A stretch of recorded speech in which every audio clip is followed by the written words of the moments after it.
You're listening to the B&H Photography Podcast. For over 40 years, B&H has been the professional source for photography, video, audio, and more. For your favorite gear, news, and reviews, visit us at bnh.com or download the B&H app to your iPhone or Android device. Now here's your host, Alan Weitz. Greetings and welcome to the B&H Photography Podcast. Today's topic is Aperture Publishing, and our guest is Lesley Martin, who is the creative director and publisher of the PhotoBook review at Aperture Foundation. A little background. Aperture was founded in 1952 by photographers and writers as a common ground for the advancement of photography. Some of those founding photographers included Ansel Adams, Dorothea Lange, Barbara Morgan, and Myrna White, who served as the editor of the first issue of Aperture, the magazine.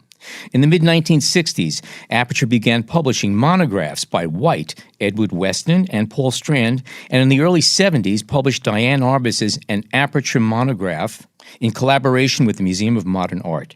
Other notable Aperture publications include Bruce Davidson's Subway, Nan Goldin's A Ballad of Sexual Dependency, and Sally Mann's Immediate Family. Add to this list Eugene Richards, Robert Capa, Donna Ferrato, and Mary Ellen Mark, and many, many others. Today, Aperture is a multi-platform publisher and center for the photo community.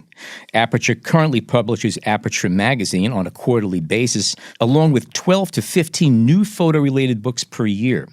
Aperture also publishes the PhotoBook Review, a daily blog, and hosts exhibitions, workshops, lectures, and photographic award ceremonies. The folks at Aperture also manage the Paul Strand Archive. It would not be an exaggeration to say that Aperture has become one of the most important institutions in photography and certainly in photobook publishing. Today's guest, Lesley Martin, started in Aperture in 2004, assumed the role of publisher in 2007, and has since edited over 75 photo-related books, including Reflex, a Vic Muniz primer, LaToya Ruby Frazier, The Notion of Family, Istanbul, City of 100 Names by Alex Webb, and Richard Misrock on the Beach. In 2011, Lesley launched the PhotoBook Review and co-founded the Paris Photo Aperture Foundation PhotoBook Awards, celebrating the contribution of the book to the evolving narrative photography. Welcome to our show. Thank you. Thank you for having me. Well, let's start with a short list of some of the books published by Aperture this year and how they've been received. You have Deanna Lawson, Ethan James Green, Walter Chandoa, Alex Webb, and do these books reflect any shift in philosophy or any major change from previous years in terms of what Aperture looks to publish? I do think that we're continually evolving what we publish according to what's going on in photography at any given time. If you look at the history of Aperture's publications, it's always changing. There are little pockets of different ideas according often to the obsessions and interests of the individual editors at the time.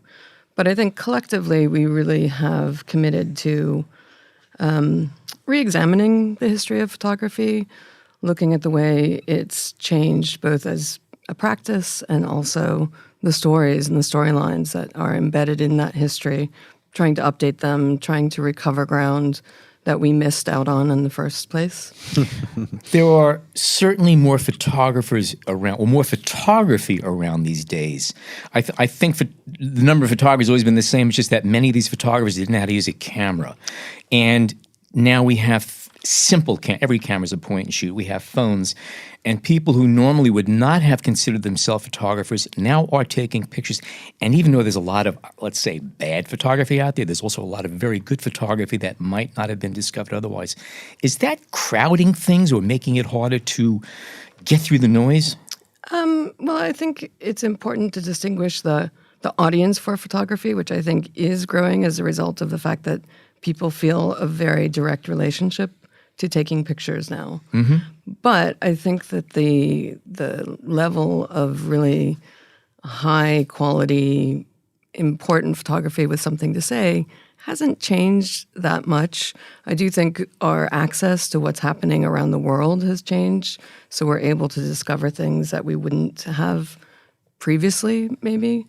But I do think that the bandwidth of like really top-notch storytelling through photography, image making, it's still a very narrow band at the top of all of that. Mm-hmm. I will say, though, that I think it's important to expand maybe our notion of what that top-notch echelon of photography, photographs, the types of images that are important to us has changed, and it's important to respond to that.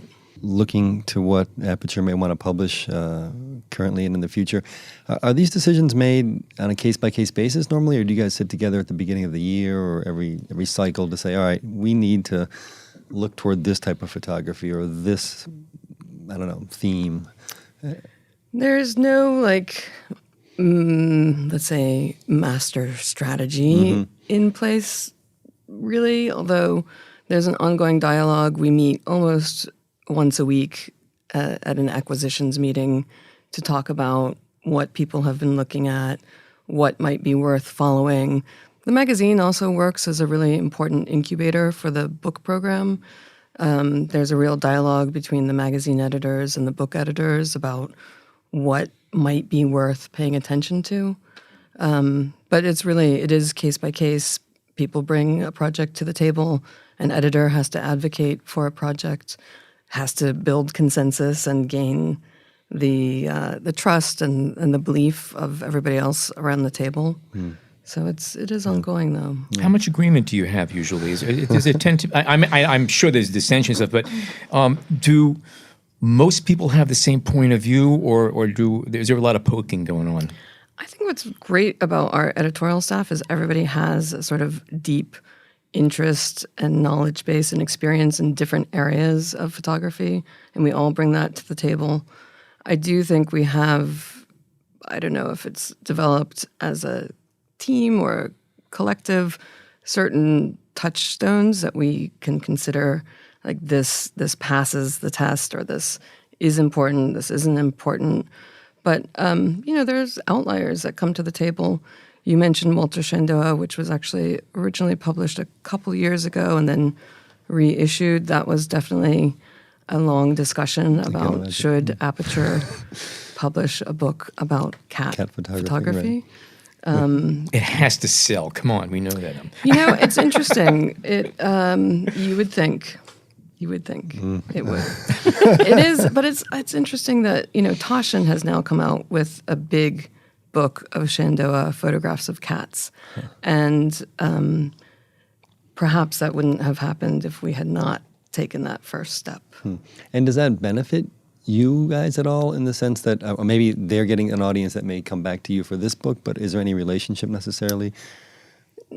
Sometimes. Yeah. I hope Yeah. that's sort of one of the results. But One has to reinforce the other to some degree. To some degree, You know? but our book is really an artist book, so to speak. Perhaps it would have sold better as a $15, $25 paperback, not really fancy type of book. But we felt it was important to acknowledge that Walter Shendoa spent a lot of his life as a professional photographer really exploring how best to photograph these animals. These are images that are surrounded us growing up, didn't even notice them maybe on the package of your cat food. But, this is clearly in the age of the internet, considering somebody who is like the grandfather of something that has become such an omnipresent aspect of popular photography. It was a little bit of an experiment for I know us. one of the stunts I do is if I put a post, I try to post almost every day on Instagram, and if I have a picture that I'm not too sure about, I put hashtag kittens and it gets bounced automatically. So it's a good, it works, it does. We'll try that. And are there, you have to consider so many aspects of when you go in to publish something. Can you give us an example, perhaps, of a photographer or of a series that you thought must be published, but you just had a decline for sales reasons or the prospective sales reasons, things like that? Of course, everybody has sort of a favorite book that got away. And there are times when you bring something that you really believe in. I've done it without citing specific examples. What's interesting is I often see those become books and go on to have a successful life, or just, a beautiful objecthood through some other publisher. So there are definitely disputes and ideas that get shot down. We do consider a number of factors when we're making those decisions. First, we really do try to consider the quality, the necessity of a particular project, whether we're the right people to do it or not, because some, publishers have different audiences. We're not always the best people to deliver on a particular type of photo book. Somebody else might be better, more equipped to deal with it. What is your relationship with some of the other major photo publishers? You mentioned Taschen. Do you speak with other editors? Do you say, hey, this might be better for you guys compared to us, or things like that? Or I try to be very measured in my recommendations to other publishers, because that can open the door to, I respect my colleagues in the photo book world, other editors, other publishers, but I might recommend a book to, or that a photographer approach a different publisher for one reason or another. I wouldn't say we're all gathered in a back room somewhere, like trading book proposals. I think there's a very collegial conversation that happens in a very informal way between publishers internationally, here in the States. How many folks on staff, or on the editorial staff anyway? There are 4 full-time editors. That includes 2 from the magazine side, 2 from the book side. Chris Boot, who's the executive director, will occasionally do a title as well. And each of you take on a particular project, and you see that through. It becomes yours as opposed to it's important that each editor is an advocate, is a real champion for the work, and that it fits into their style of bookmaking. Everybody has a slightly different approach to things. It's definitely something that we're always... We do talk a lot amongst ourselves, and sometimes somebody might recommend something that gets developed by somebody else. But generally speaking, we are really championing a project when we bring it to the table. Because you're going to spend a long time. You're going to have a relationship with that photographer, with that work, with that book, so you better believe in it. And can you kind of put a number, or do most projects come to you in some form relatively, not ready to go, but I mean, the concept is there, maybe they even did a mock-up or a self-published version or something like that, or is there? It really depends. I mean, sometimes we're commissioning projects, sometimes we're, really growing them from scratch. There are, especially in the artist book category, frequently, more often than not, people have done some sort of a dummy or, an idea of a sequence or something like that. But that's not necessary. Sometimes just recognizing this body of work would be a great book can be really rewarding for an editor to develop it from scratch.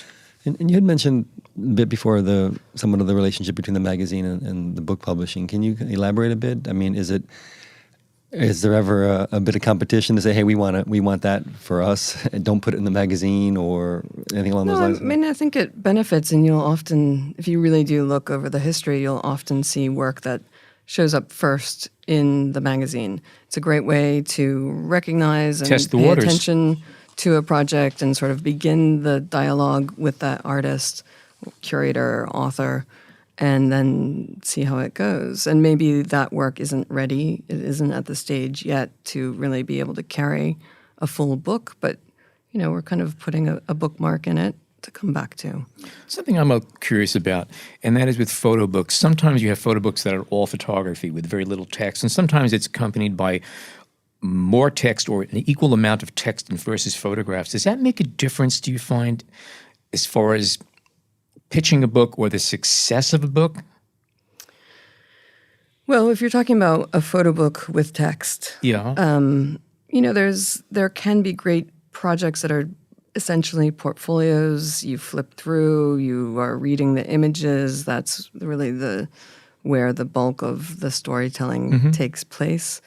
But, it's a lot of times we're dealing with projects that take on fairly complex issues, and that relationship between the text and the image really does complicate and kind of thicken the quality of a story or of a body of work. It's not essential, but it encourages somebody to do more than stand in the bookstore, flip through it as you might like kind of scan an Instagram feed and say, yeah, I got it. I like that. If you need to sit there and read it and kind of digest that relationship of text to image, you might be more inclined to need to take it home with you and to spend more time with it. And spend money to buy it and take it home. This is the vehicle that we operate within. We are, one of the things that Chris Boo often says is we're making smart interventions in the trade marketplace. So we're not for profit, and yet we sell our books. We use the book marketplace as a way of connecting to audiences. We are building a platform for an artist, and that we are giving them access to, we hope, a wider audience or a different type of audience. I guess the hope then is that they will continue with you going forward, or is it often the case that they'll, I don't know what the level of, publishing in the sense is, or the payday for publishing, you guys are not profit, will they then go to someplace else and you look back and say, hey, guys, we were here for you at the beginning? It's a very promiscuous publishing world out there. And of course, we hope that if we have a great relationship and the artist's next project is one that we think we could do a good job with, of course, we hope we're going to be the ones to do that. Right. But there's also the case where, the next project is something that we don't think we're really best suited to publish. And, there's no lock on the door, so to speak. And would you consider yourselves more of a collaborative editorial house in the sense that when a project comes through to you guys, that you're all hands-on and you're working with the artist or the designer more so than other places necessarily, or how do you feel? I think that's true. I think that we are very engaged and very collaborative, building the team that's going to make that book, the designer, the author, and of course working closely with the photographer to develop the idea of the project. Sometimes when you're doing a book of collected works, you're selecting or finding an author who will select artists to contribute, and they're not going to be as engaged, but you might be working instead with the author in that case. But different, each editor, again, has their different style and approach to things. Has there ever been a situation where one of your editors came up with a story idea or a photo idea for a project and then looked for a photographer to execute that? Not so much a photographer, but an author who will sort of help create a framework for that idea. As a couple of examples, Denise Wolfe developed this idea was interested in the idea of the relationship of photography to the American road trip. And that idea became the open road. And she commissioned David Campany to help create the framework through his essay, through scholarship and research around those topics, and collectively to assemble then the roster of artists who appear in that book. Similarly, the very recent title that we have just published, The New Black Vanguard, which is also an exhibition that's up through January 18th at the Aperture Gallery, that was an idea that sort of grew from just observation that there was something happening in the field of photography around Black creators, around the ideas of representation. And I knew that I needed to find somebody who had the expertise and the experience and the knowledge of that. That's certainly, I'm not equipped to do that. And Antoine Sargent, who is the author of that book, is somebody who has worked with us in the past. He was a curator of a show last summer, one of the summer opens.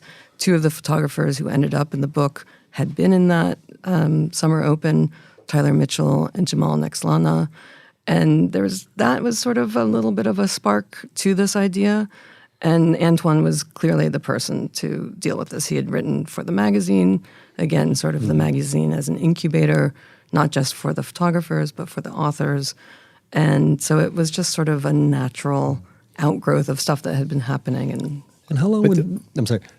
But this is also, from existing photography. What I was questioning is, do you ever actually commission photographers to take original work for a publication for an idea that you came up with? It's not our usual mode of operation, Right. mainly because unless we have a grant to do that, we really do not have, unfortunately, money just sitting around to commission new photography. We have worked in partnership with people like the Hermes Foundation.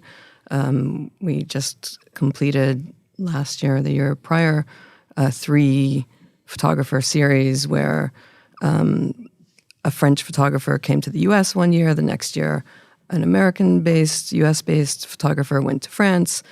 And so that was work that was grown through this project, the immersion project. Is that the Alessandro Sanguinetti Alessandro project? Sanguinetti was one of those. Sylvain Cousinet-Jacques was the first French photographer who came to the U.S. Alessandro was the next in that line. And the third was Taysir Batniji. And the project we did with him was Home Away from Home. And he's a Palestinian, Paris-based photographer.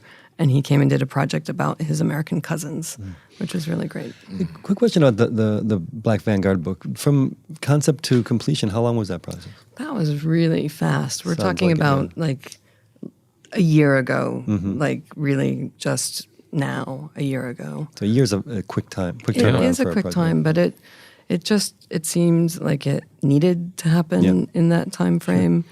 It's really an interesting set of dynamics that needed to be encapsulated. And again, that's why I turned to an expert, somebody who really could just immediately jump in, help select the photographers, write the text, help, develop that. And in any given year, you'll put out certain, let's say, new photographers or contemporary work that's brand new, but also themed books or maybe a book of a well-known photographer, or maybe a reprint or classics. How do you balance that? And how's that conversation? Because I imagine the classics sell better to some degree. Is that true? Sometimes. Yeah. I mean, it is important that the lists that we create, that we're not competing too much with ourselves. Yeah. There's really only so much room. Somebody has $50, $60, maybe $75 to spend on photo books in a certain time period.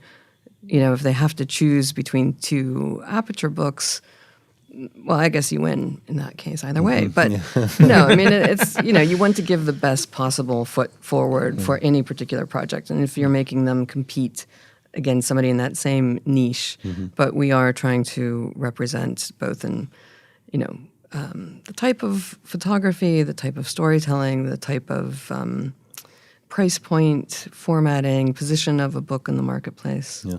And how much of your time do you spend thinking on the commercial side of it? And is that your end as much as it is anybody else's? Or? When the project comes to the table, the editor has to have considered that. Yeah. You can't just be operating in a pie-in-the-sky environment, unfortunately. You do have to have a sense like this is an idea that people need to see, want to see. The time is right for it. I always say it's a little bit like picking the ponies. You're never sure what's going to actually get out of the gate and make a go of it. But I think just trying to find that range is really important to us. Right. And for example, the Deanna Lawson book from this past year seems to have been incredibly successful. I don't know if that is true on your end and the commercial side, but was that a project that you thought would have the repercussions that it's had or the sales that it's had? Well, I mean, it performed spectacularly well for an $80 book. I have to confirm that price point, but it is purposefully built as a beautiful gem-like book. The editor, Brendan Emser, had been working with Deanna Lawson for some time, talking about it. The book was actually delayed a little bit because she was selected for the Whitney Biennial and became really consumed with producing that. So it did evolve at a time where, you could tell the temperature was right for that body of work. The artist had really gotten to the point where, people were interested and hungry for a collection of her work. It got delayed, but it really worked really well. And you have I don't know if this is the case for this book, but there's something that you price the book as the quantity of books remaining goes down, the price will go up. Is that normal, or is that just something that only with certain editions? It's really usually those like artist books that I think get that treatment. It's not a strategy per se, because we might hold back a few copies of a book like that to be able to sell down the road at art fairs and places like that. But it's not like we're calculating, that last tail end of the books selling at the higher price point. Right. Unless I would say it's a limited edition item, in which case, there are frequently there's a little bit of a planned step ladder price scale, but that's really for very specific limited edition titles. What's your average print run for a book, or is that hard to actually place? It really depends on the type of book. We have really tried to pay attention to that and not overprint, because there's nothing more depressing than an amazing book that sits on the shelves in boxes. We are not always happy if we underprint, but it's better to underprint than overprint. We are thinking about, when we're looking at the initial budgets, how easy would it be to reprint a book? And it's really, really one of the most difficult things to tell. On average, people always say, 3,000 copies. But increasingly, we're doing 1,500, 2,000, 2,500.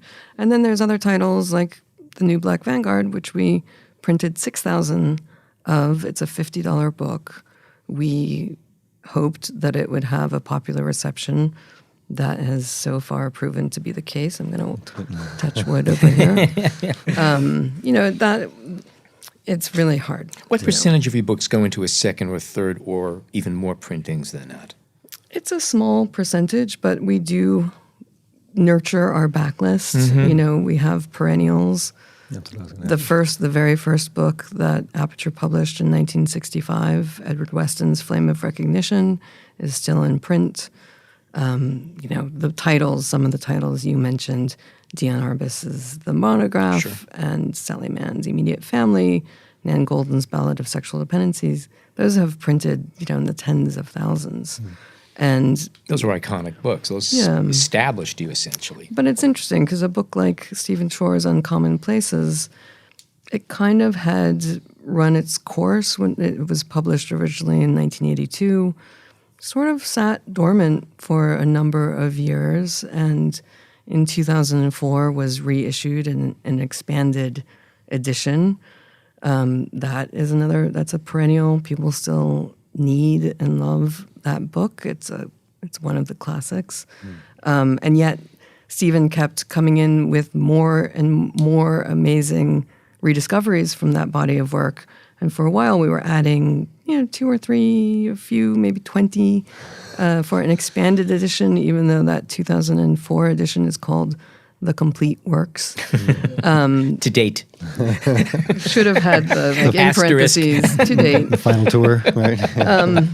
But, a project like that is a cornucopia of amazing, that is just a brilliant body of work. And you might say, well, how do you say, and now there's more Stephen Shore, Uncommon Places. And we actually did issue a book called Selected Works maybe 2 years ago that we just sat down and said, okay, Stephen, let's not keep updating this. It's a classic. Let's just leave that be its own thing. Let's do a new one. But let's look at how do you present a new look at this work without just saying, and now there's more. So we actually boiled down what he had rescanned. The digital technology allowed him to recover negatives that might not have been possible to print at one time. He, his way of looking at the work had changed. The problems he was interested in resolving through his photo making and the way he looked at it in hindsight had changed. So we boiled down 800 images to 400, and then we selected 10 or 15, I'm not remembering correctly, but individuals, photographers, curators, authors, filmmaker, Wes Anderson, to kind of find a path through those 400 pictures, pick 15 pictures, and to kind of just lead us through another guided tour. People chose like the color green or, different ways of looking at this work. But it wasn't Shore's decision that went into the final wasn't. cut. No. Okay, that's interesting. Okay. But Stephen has always been really generous to his editors. Carol Kazmarek was the first editor in 1982, and he has always said, well, I was a little bit puzzling over how to let the book come into being, and he says he spoke to John Sarkowski, and he said, you made the work, you've done your bit, now let the editor make the book. And I think, Stephen loves many of his images, so, sometimes I do think there's a good reason for editors to exist. And probably eliminate a certain amount of angst on his part. Or maybe created, I don't know. Well, everybody's different, but I Yeah. think he is, he has a generosity of being interested to look at his work through different lenses. The show that he had at the Metropolitan Museum last year, did they give a bump to his book sales? And we attended Every the show. time It was great. there's a major exhibition like that, it definitely Fans the helps flames. it just brings back those works into the public view. Mm-hmm. And have you guys worked with museums and other institutions who are about to put on a show to create that catalog or just to put out a book? We do that quite often. I'm currently working with the Carnegie Museum of Art on a survey of Anne Millet's work, which will be out in the spring as an example. We have a relationship with Anne Mille. We've published 2 other titles. And you edited this, correct? Yep. We're often working in collaboration, and sometimes the museums are really the editorial team putting the book together, and sometimes they come to us for that expertise. Do you always work with the same printers, or does that kind of depend on the project? And It really the does artist? depend on the project. Yeah. We have a couple of trusted partners, but really in China, in Italy, in Turkey, where the magazine is printed. We've printed in Germany. We've printed very few titles, but we have printed it in the United States. It's just so expensive. Why is it that the United States, people always talk about it was printed in Germany or Italy or overseas? Is it that it's too expensive to print here in the States, or are we just not there technologically? No, you can get, Meridian is one of the best publishers or printers in the world. It literally can be 3 to 4 times as much to print a book with them. And so in order to do that, so as an example, LaToya Ruby Frazier was adamant that her book be printed in the United States because the storyline of her book is about the hollowing out of the industry in Braddock, Pennsylvania. Okay. Catalyze all of these things, along with the history of racism and all of these other issues that she was tracking in that work. So she would not allow that book to be printed overseas. I get that. Okay. But it's a lot of it's a lot of work compromise, to make that actually work. And you'd spoken about the PhotoBook circus. I affectionately spoken about the PhotoBook circus. Is that fair to say? Sure. And I guess that includes events related to photo books. Is that something you can discuss a little bit? Is it part and parcel of a new wave of interest in photo books, or where are we in a landscape that a few years ago said the print and the book were dead? I think that that's one of the impetus behind the PhotoBook review was to acknowledge that, we are, I think, a legacy publisher. We make great books, but you cannot ignore the creativity and the just energy that's coming from self-publishing, indie publishing, and you really feel this overseas. It's very interesting. I just got back from Paris Photo, and in the main fair, there's a publishers section. That's where we display the PhotoBook Awards. Meanwhile, there's off-print. In another part of the city, there's a floating boat full of books, 2 stories, 3 stories of small indie publishers from around the world. And among other pop-up things happening, there's just incredible energy and stuff that's happening. A lot of risk-taking, a lot of innovation. tiny print runs, 500 copies, 250 copies. And you're standing back kind of as the old guard in this case, right? As in Well, looking kind at of, it. but wanting to recognize it. I mean, it's certainly an inspiration for me, and I think that community is something that I think it is changing in the United States. But when I first started to teach, it was interesting to me how much students in the United States really think of the first venue of their work as the gallery space or the museum space. It's not that way in Europe and Japan because there are so many fewer galleries, frankly. So in order to create your own space to take control of how people view your work and experience your work, the book is really the format. I follow a lot of Japanese photographers and organizations, and it seems that there's an amazing amount of publishing going on there. Tremendous amount. Yes and no. I mean, it goes in cycles. I think now there is really interesting things happening there. There's a tremendous history of the photobook in Japan, unlike few other places. But, I think with this kind of rediscovery of the scholarship and the connoisseurship around the book, every country has sort of rediscovered their history of photography through the photobook, which is really exciting as well. So when I say circus, I do say that affectionately, but it is intense. There's a lot going on. The New York Art Book Fair is a great example. I don't know if you go there, but it's the one at PS1. You're swimming through trying to fight the crowds to look at these books where everybody's sweating over the books. It's That's why I only print on plastic. yeah, no, good laminate idea. everything. Yeah. Actually, ink on paper is pretty durable, but no. But I think there's an element of performativity that has been picked up. You see people doing live zine making or screen printing in these spaces, and just a lot of thinking about what is a book, what is the book form, how do we use it, what does it mean to me as a photographer, what does it mean to make a book through a larger publisher, what does it mean to make it myself, what does it mean to make it live in front of an audience. Yeah. It's interesting. That's good. That's great. Yeah. What's your thought on Amazon? Well, it's a tremendously powerful vehicle for selling books. It's a deeply inhuman, algorithmically driven way of selling book. We do not control the discounts, the way it pops up, where it appears, and it's where books appear and recommendations.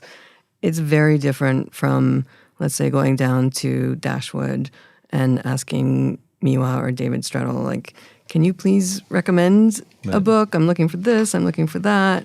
And I take care not to go into bookstores like that too much because I will drop way Thousands too much money. of dollars. So it is useful if you go to a Barnes and Noble in Nashville or somewhere in Ohio. There's really, really very few, I'm going to say, interesting titles in the photo book section, which is usually like 3 shelves, like not even rows of shelves, like 3 literal shelves mixed in with comic books and fashion and architecture. Yeah. Where are you going to find books? You can develop places like PhotoEye or, other places that do have more of a curated approach to selling the photo book. But, that's not, photography is not alone in this crisis. Is it easy to say that Amazon has cuts away from some of your business or adds to some of the business? Is that possible at this point to kind of look at that? Cut into the business. It's they do sell our books, right, and we sell quite a few through Amazon. Sure. It's not as they do weird things with the pricing. They definitely ask for a very deep discount. They're weirdly punitive if you do something wrong. They'll take away your buy it button. It's not a nice, warm and fuzzy thing, but it's highly effective. Gotcha. Good. Okay, we're going to take a short break, and we come back. We're going to talk about the Paris Photo Aperture Foundation PhotoBook Awards. Stay tuned.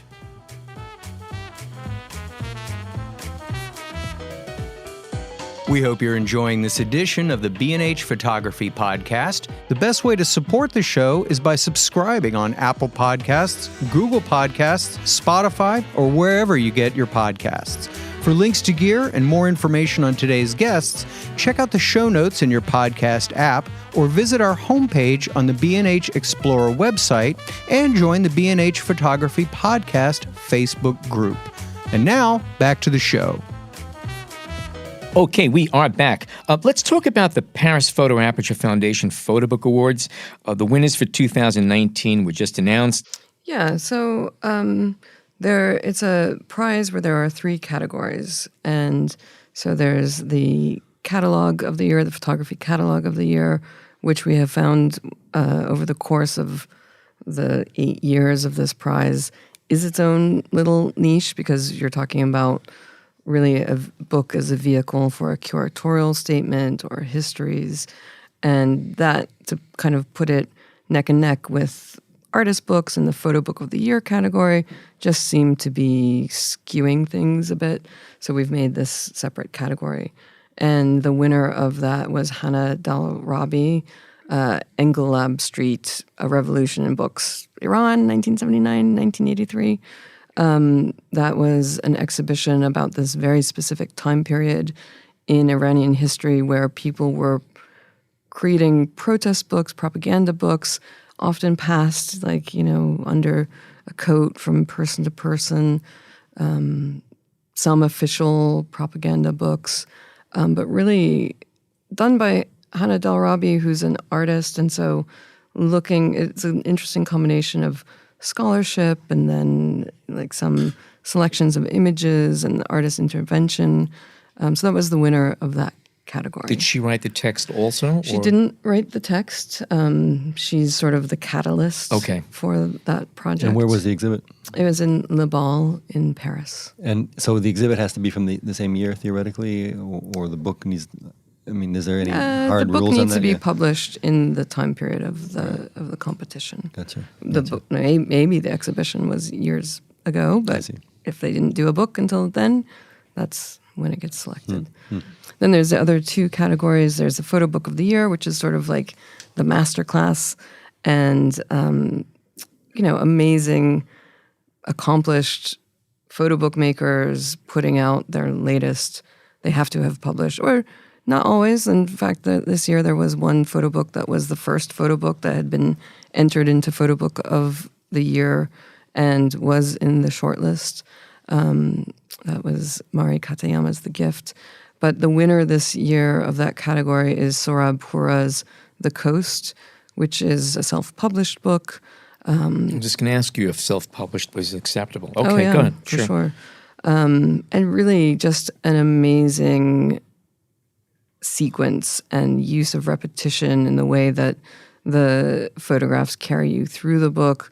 The text is iterative, it changes, it appears, the same text appears, I think 9 times throughout the text, but with slightly subtle tweaks. There's sort of these, again, repeating sequences that make it very filmic and really carry the viewer along. It's a very intense book. So it's more than just the quality of the individual photographs, it's the presentation and for how sure. it's shown. This is not a photography competition. This That's book part of design. it's the whole package. It's about how does the book function as a platform for the work. Okay. And how does it bring together the elements that really make up an artist's project or a curatorial project or whatever it is. We really do pay attention to the design, the materiality, the sequencing, the interaction of image to text. It's the whole enchilada. And that does become a point of discussion is, okay, we love this work, but why did they make this decision? Why did they print it on this weird paper? Why is it, I don't know, whatever. Why is it gigantic? Why does it have 1 million gatefolds? Or why doesn't it? Okay. It's really and a then discussion. this all comes, it is a discussion. Then you sit down with the other judges and hash it out, basically. Yeah. What percentage of the photographers who submit to these companies are designing their own books or are most of them using their heads and going to people who know what they're doing? Well, so Sohrab Houra designed the book himself as well. It really depends. That's not part of the box that we're ticking off. I love there's great design, and in fact, the jurors' special mention, which is from the first photo book category, was Drew Nikonowicz, and he worked with Hans Gremmen, who's an amazing Dutch designer, somebody I've worked with, and that collaboration came through really clearly. There's it's a restrained book. It's very logical. It really supports this inquiry that Drew is undertaking about the relationship of artifice and nature, and how photography kind of is along that spectrum now between digital and analog. And I think in that case, Drew was really well served working with Hans.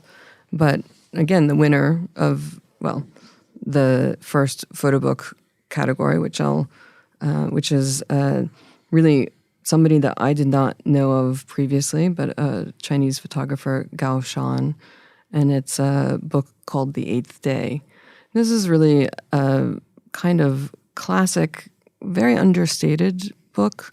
It's really about the sequence and the sort of tactility of the images. It's a story of the photographer's relationship, or an investigation of the photographer's relationship with his mother. He had been adopted when he was 8 years old, and there's a sort of performative element to it. It seems initially very simple, but when you really study it, you realize that this is somebody who's really working with the subject, creating scenarios, and that there's a lot more going on than you might think. And in fact, I think people were surprised by that selection. An unknown photographer. The production has a kind of rough and raw quality to it, but when you really start to take it apart, every decision is incredibly well thought through. It's a small publisher from China, Imageless Studio. That's one of the really great things about the prize, is that it is a process of discovery. And what might you look for in a first book that you wouldn't look for in let's say the book of the year, or a book that might be an artist's second or third or fourth book? Well, I think there's a little bit more latitude in the first photo book. The way that the process works, and I'll get back to that, but just to explain the process. So this year we received 1,002 books. We boiled that down to roughly 400 and some. And they can come in from the biggest publisher or an individual. 59 countries from around the world. Books from Malaysia, a ton of books from Ukraine this year, books from Russia, books from Dubai. It's really and all level of the publishing business, right? Yeah. So when the shortlist jury comes in, it's this year it was Amanda Maddox from the Getty Museum, Drew Sawyer from the Brooklyn Museum, Joanna Milter from the New Yorker, myself, and Christoph Wiesner, who's the artistic director of Paris Photo. And we choose 20 books in the first photo book category that become the shortlist, 10 books in the photo book of the year category, and then 5 in the catalog of the year category. So in that 21st photo book category, there's a little latitude to be able to say, like, this person is really onto something. This work is amazing, fantastic. It's a shame that they didn't have a better designer, or, books there have been blurb books that have been on the short list. And so, you're not judging too harshly. It still has to work and really function as in the book form. But yeah, you're kind of a little more open. The photo book of the year category is really almost a masterclass. And you might have somebody whose book, it's their second book, and they're no longer eligible for the first photo book, but they're still feeling things out. And then there's people who, have been making books forever almost. But do you need to, let's say a book came in from a large publisher. In your sense, do you need to feel kind of the hand of the artist in a book to want to give it that award? Either the book of the year or the first book. You mean, could it be something that was clearly like a historical work? Or a book of an established photographer who is something being put together, or a new spin on this photographer's work. Someone who may be dead, for that matter. I mean, I think we are open to just great bookmaking. Who's doing that bookmaking? Of course, we anticipate usually the artist is involved. The catalog category is something different. It's really about the curatorial thinking to some degree, and often, like Anna Atkins was on the short list. This photographer that I had not known, Eiko Yamazawa from Japan, that book was really beautiful as well. Different paper stocks, accentuating the range of different types of styles of work that the photographer had created. Somebody was thinking really rigorously about photo bookmaking and putting that together. It was not the photographer, who's no longer alive, but it is a book prize. So it's really hard to parse out then who is driving those decisions. But the important thing is decisions are being made that are thoughtful and that are appropriate to the work that is contained within. Some of the books that win these awards, especially the first book, are they then kind of on your radar for a potential Aperture publication in years to come? Is that something that you think about as you're seeing them? We definitely hope that the results of the first photo book prizes that artist is going to be making more books. It's not necessarily the gateway to an Aperture publication. The prizes are cash prizes. They're not There's like a publication cash prize deal or for the anything. first photo book award. okay. That's a $10,000 cash prize. And then there's little trophies. And that goes to the others. publisher or whoever We submitted? allow the participants to sort Figure it that out. It's probably easier.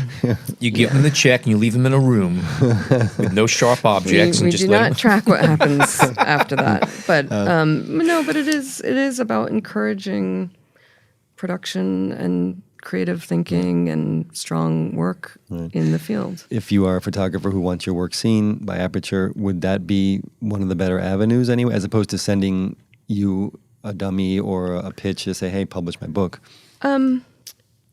We do have different vehicles for looking at work. The Portfolio Prize is one of those. The Summer Open is another. I can't think of a case. It is great. I do learn a lot about photographers I didn't know of. The jury members are certainly taking notes, and there was somebody in the short list this year that I was like, this is great work, and was then like the week later asked to nominate somebody for a prize, and I, thought of that work immediately. I do know that there are cases where somebody in the first photo book award that had created this really amazing book in an edition of 49, then was published by a Spanish publisher who had seen the work as part of the shortlist. So the reason why we do the shortlist and then that's exhibited and it travels to different venues is because it's great to give a prize, but it's also, we want to give visibility to exciting work being done in this area. And it's a great way to bring attention to work that might not otherwise be seen. We're talking about things that catch the eye. Is there anything you could point out or mention that you would consider to be, for lack of better words, the kiss of death when submitting a book project or something of that sort? Don't overdo it. This is one of the things that maybe it's a flaw of the photo book award and the jury process, which is intense over a short period of time.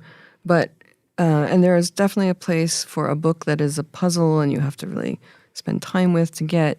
But if you make it very difficult for people to access that book and the work, it's like sometimes the bigger the package, the more elaborate the package, my expectations get lowered of what's going to be inside. That's not to say that there isn't a place. There's been amazing books on the short list with really innovative folding up and out. But it's just, don't go crazy with something for no reason. There has to be a real thoughtful purpose to those bells and whistles. And I think because it is, there are a lot of designers who are entering the prize almost as, lots of designers are publishers, and they're design exercises as much as they are exercises in photography. So I just think sometimes that's gotten to be a little bit overboard and a little predictable, frankly. I think one of the most fun photo books I'd seen, and I still keep it on my list of great books, and I have one at home. Lou Reed published several photography books, and I think it was his next to last book, and the name escapes me, but it was a smaller book that was inside a larger book that was in a slipcase, and the whole thing was just a joy to go through.